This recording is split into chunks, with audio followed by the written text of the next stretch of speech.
And we're rolling into the end of November and starting to get cold in lots of areas, and people are starting to put those boats away, but some of us are still out there braving the cold weather, breaking the ice as we go, just like we see here, and just like some of the wild and crazy things we'll see in this week's episode of Googans of the Week.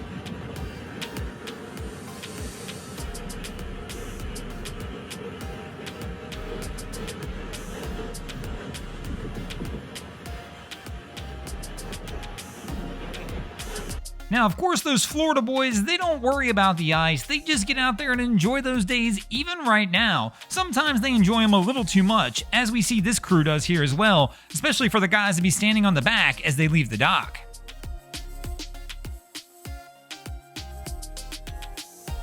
Now, one place you should never try and have too much fun is down around the boat ramp. That's always slow speed all the time, but again, doesn't stop them Florida boys from getting out there and having a little bit too much fun, hooning it up with the best of them, even though it's a no-wake zone.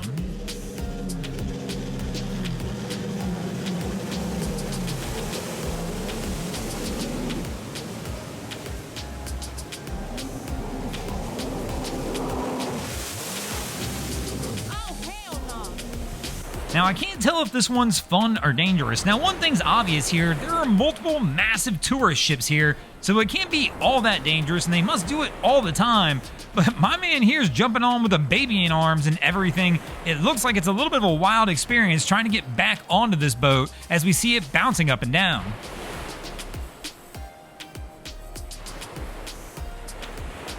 Now, of course, some people are built for fun on the water, and usually you can see them coming a mile away. Kind of like this lady, you already knew she was out there to have a good time. And speaking of having good times, it's never really all that much fun trying to leave a rough inlet, as we see here.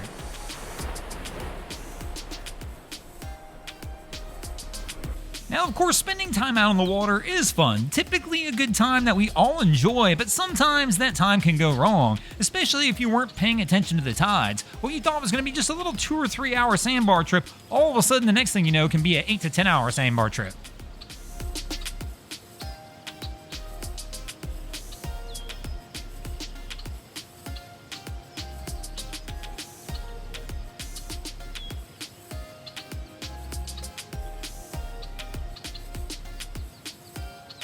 Now sure, us non-pros, we get out there and enjoy our time in the water, and you think the pros don't make mistakes, but things go wrong even on the big boy boats, especially when they least expect it. The wild one about this situation, nobody was hurt.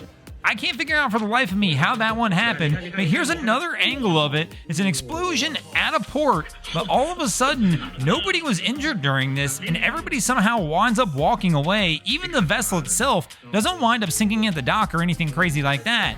Now, of course, there are plenty of times you do see people sink at the dock or sink on the road. Kind of like our guy here. Let me know in the comments, would you have crossed this bridge in your car?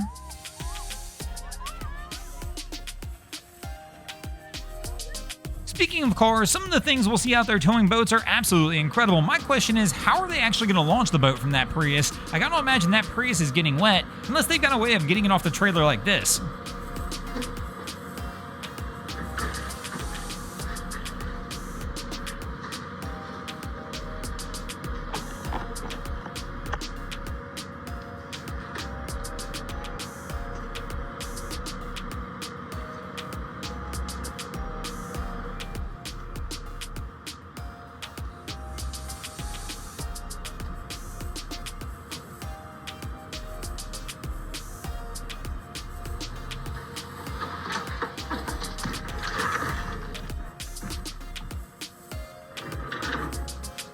But again, this is more of a pro move. One of the guys out there working, doing things the way they're supposed to be done, right? Kind of like our next crew who's going through the Miami River and winds up colliding into one of the bridge pilings.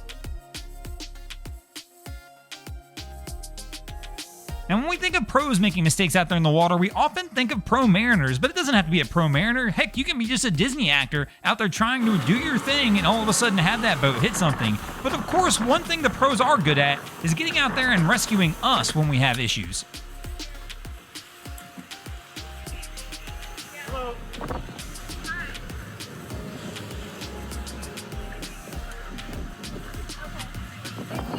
Now, what do we think of this situation, though? Was this really a good idea by these boaters to be over 15 miles offshore in this small of a Johnboat? Let me know in the comments.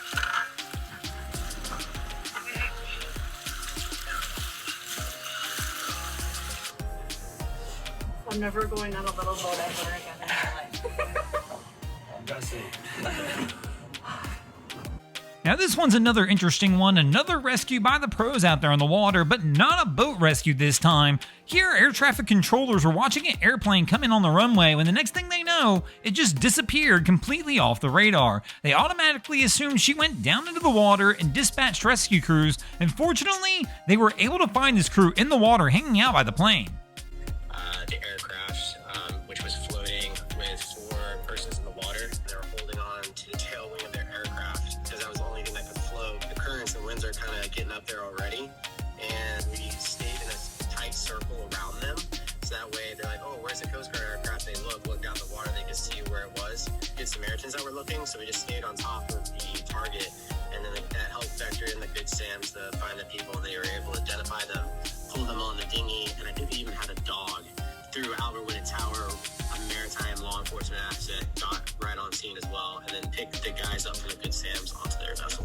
The Albert Whitted Tower just worked really well with us, took good direction, gave us good feedback, and it was a big team effort to make it happen. It'll be one to tell your kids about. Now these are the ones that often confuse me the most, is how a large vessel like this winds up capsizing at the dock. Now, of course, when we see our personal boats or somebody else's personal boat do it at the dock, many times it can be explained. We're like, they must have forgot the drain plug, or something went wrong and there's somewhere that's leaking water into the hull of the vessel. But I mean, how much water really has to leak into the hull of a vessel like this to cause something like this to happen? And there's so many safety precautions on these larger ships, you can't imagine that it actually would. Is this typically going to be a shift in weight of cargo maybe?